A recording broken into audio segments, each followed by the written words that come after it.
Hello and welcome to Bristol Health Cares. I'm your host, Kirk Barwis. I am the president and CEO of Bristol Health. This program is for you. It's really about how you navigate the system of care, how you access care, and it's really about trying to answer questions you may have and really didn't know who to ask. We are going to bring to you professionals, doctors, surgeons, other healthcare professionals throughout our system of care, maybe people that you've never talked to before or met before, but the goal is to really help you understand how to access care when you need it. You're going to enjoy this program. This program is really for you. So what's important is if there is something that you want to learn about or know about or a guest that you'd like me to host on this show, write us and we'll try to make that happen for you. So enjoy the program, Bristol Health Cares.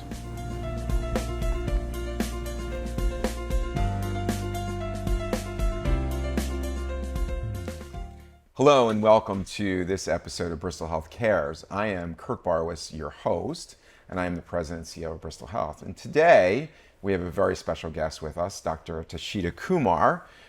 She's a pulmonary critical care physician with a specialty board certification in sleep medicine as well.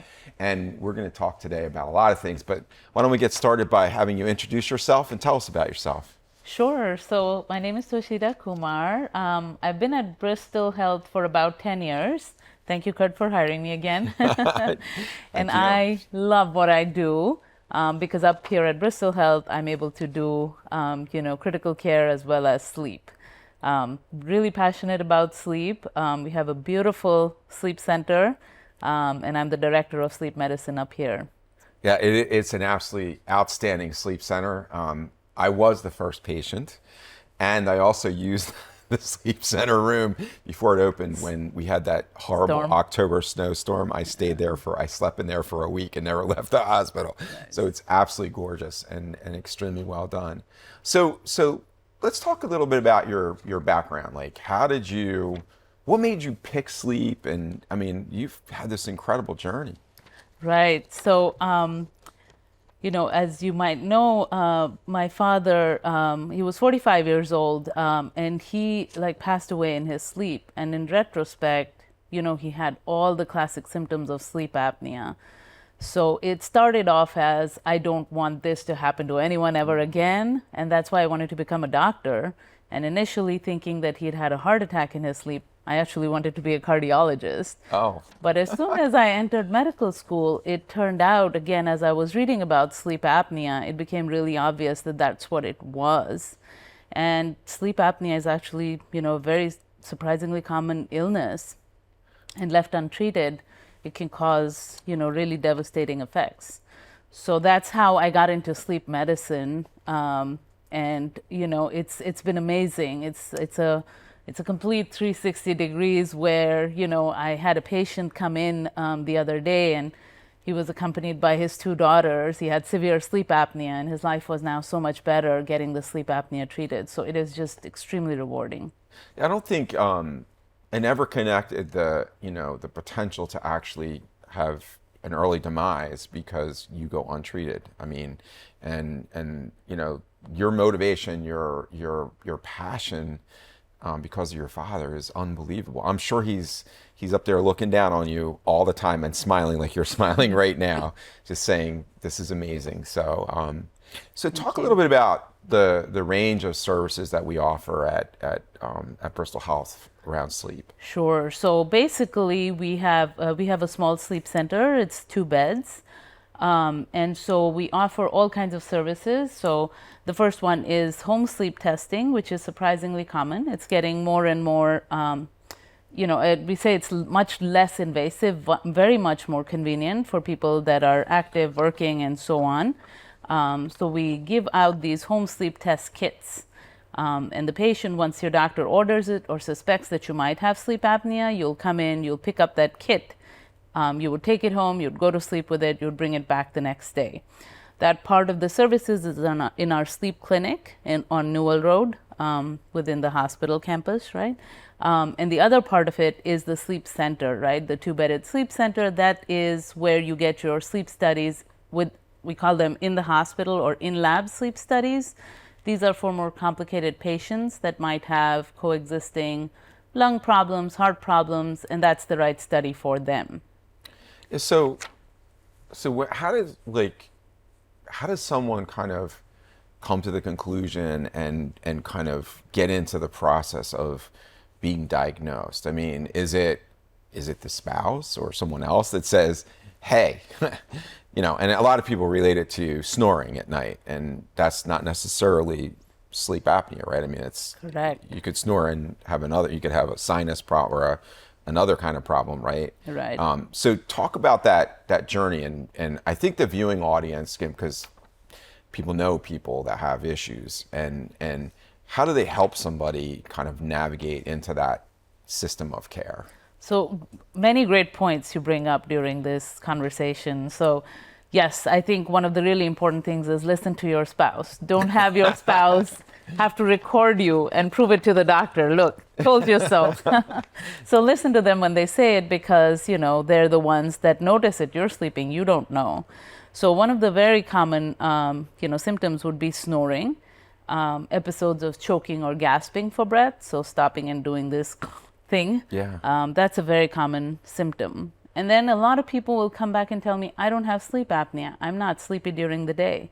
So it takes about 10 years sometimes to have your sleep so broken up because of sleep apnea that you actually start to feel exhausted every single day. So that could be another reason, but just the fact that you're not sleepy during the daytime or you're not feeling tired does not mean that you don't have sleep apnea. So that's where it usually starts is, your spouse, or sometimes I'll have men that have gone on a weekend fishing trip or something with their buddies, and they're like, dude, you got to get that checked out. So listen to your friends and family when they tell you those are concerning symptoms for sleep apnea. And then you could reach out to your primary care doctors. You could reach out to, the sleep center up here. And we would schedule a consultation with you. So that would mean that the doctor sees you, and the doctor, be it the primary care provider or APP, physician or APP, or the sleep doctor or APP would then order the test for you, whichever is the appropriate test. It could be a home sleep test, it could be at hospital or in lab. And then you would come in, you would do the test, and then you would meet with them to discuss the results. It used to be that all we had was the CPAP. Have you heard of the CPAP? CPAP, yeah. I remember when I was in the medical device industry, was it Respironics had one of the first ones, and we sold and marketed that machine. And so, yes. Which is now recalled. Which is recalled, right. I'm dating myself because I think that was probably almost 30 years ago. But yes. Yeah. So a lot of people will come in with the dread, or they'll have symptoms, their spouses or relatives have pointed it out, and yet they won't come in because of the fear of CPAP. So definitely I always tell my patients, don't fear CPAP, because there are many ways, and nobody is used to sleeping with anything on their face. Yeah. So it does take a little bit of getting used to. There are a lot of things we can do to try to make it more comfortable for you. And if absolutely it is something you cannot do, there are some other devices or other things that might be able to help you. And you would have to see the sleep doctor, or you'd come in and see me, and I would be able to refer you in the right direction. I hear that all the time, though. I hear from people who I know have sleep apnea, they can't deal with the machine. And I think the most important thing you said is you've got to keep going at it and try to figure out what alternative works. Is there a procedure now too that ENTs do? Right. So it's up and coming and very exciting. It's actually, I think it was FDA approved in 2015. It's called the Inspire device. So it's a small little tiny device that gets implanted in your chest. A lot like a pacemaker in some sense, because it'll have a sensing lead that senses your breathing, and then it has another lead that goes to the tongue, and it kind of pushes the tongue out of the way. So that means that you'd be able to sleep without any of this mask, tubing equipment. And if you are the right patient for that, then that would be something that would be able to help you as well. We're also trying to get that to Bristol, Yeah. to be able to at least manage the patients that get this device implanted. So really excited to, having that in our community as well. You kind of scare me when you say a wire goes up to the tongue. So it does. Now, it's not something you feel. You don't and feel it's it. not, yeah. So one of the really cool things about this is that the tongue actually just has the motor function, so it doesn't have that sensory function. So when you don't feel a current or anything come through, all you feel is the movement of your tongue. So it kind of just pushes the tongue Really? forward. Yeah, it's a really cool, That exciting is thing. so. I mean, I know somebody that had it done and just swears by it. It's like been a great solution for them. So, Right. but I think the and I know my mom had all that stuff on her head and my dad would kind of say it was really good because she got restful sleep and so did he. Exactly. And it took a while to get used to it. And then I used to go over and they would talk about cleaning the device. Like I think it was a thing called a So Cleaner. They were so excited when they Got figured out that. how to clean it the best way. But it really did change her life because she was falling asleep all the time. And I think people don't process what that can result in. So she had a car accident, because she fell asleep, and so then it's not just a risk to the patient, but everybody else if we don't kind of go after this and Absolutely. fix the problem. So in your practice, you have a really broad range of practice. You do critical care, pulmonology, and one of the things that I've been meaning to ask you about is there's so many people, it seems like, after the pandemic that had COVID that have this cough that just doesn't go away anymore. I mean, like, I can't imagine. There's so many people that will say to me, like, I've got this cough I can't get rid of. And so what's going on with that? I mean, is it a lot of things or is it? Yeah, so it could be one of many, many things, but I don't do what I don't do is outpatient pulmonary anymore. okay. So All I right. would be calling, my Okay. my colleagues there in pulmonary medicine, and then put them in the right hands for Okay, that. all right. Yeah. Good. I just figured I'd cover that. Yeah. But the answer is that they should seek their primary care physician and Exactly. also maybe Get get a it consult with a evaluated. pulmonary critical care outpatient or ambulatory critical Exactly. care doc. So where do you see, like, this whole practice, this whole field of sleep medicine evolving? I mean, there's been so much advancement in just the time that I, going back to CPAP and BiPAP and all the other things that came up. I mean, and now we have this new procedure. I mean, where do you see this thing going? I mean, So that's a great question. I'm very excited about the future of sleep medicine. We used to always think of diet and exercise. Those were the big pillars of health. That's all anybody sort of, cared about to Yeah. make sure this would be the counseling that the doctors, would provide to their patients would be about diet and exercise. And over the last, I want to say, since I've been in the field for the last, 10, 20 years, it has become a big deal to be able to address that third pillar of health, which is sleep. So people are much more concerned about their sleep, making sure that they have a restful sleep, that they're active and awake and alert during the day. So I think that, in the world of technology these days, I feel like these devices to be able to check for sleep apnea are going to get smaller and smaller. We have literally, a device that just goes kind of around the finger. You just do it for one night. You don't even have to come into the sleep center, pick up this device. It just is an app on your phone. And then that little device for monitoring is actually disposable. That's it. Yep, that's it. So as simple as that. So imagine getting the diagnosis quickly and realizing right now there can be a delay of up to 10 years. Because again, people are, skeptical of having to go through this study, and they always imagine, all these wires on them to get that study and so on, but it's becoming much more convenient. So I see that part is going to get much easier to be able to diagnose. So you don't have to sit there and wonder, oh, I must have this, or have your wife or girlfriend nudge you, hey, I think you should get this checked out. It would be easier and easier. You think to we're get going to this see it on an diagnosed. Apple Watch, your Apple Watch soon? Yeah, I don't want to name any names I'm or sorry, brands, but yeah, No, I think that it's could going to be great. become wearable technology, and it's already caught up quite a bit. Where it does give you a lot of information about your sleep, the percentage of deep sleep, and deep sleep being much more refreshing, and allowing the brain to kind of rest Yeah. and be able to function well and store memories, all this other stuff about immunity as well. You had mentioned COVID. Yeah. Sleep became a big part of that as well because, if you get good sleep, it actually builds up your immune system. So it's really important to get that. So there's that. There is, of course, Inspire. They're always coming up with, better machines. So the machines to treat the sleep apnea, the positive airway pressure devices, they're getting smaller, much more convenient. And they even have a lot of, data that goes to the clouds and apps. So your, physician can keep a close eye on it and monitor things. You even I have patients who have these apps on their phone which are linked to the device, and it's giving them data and it's giving them a score out of 100.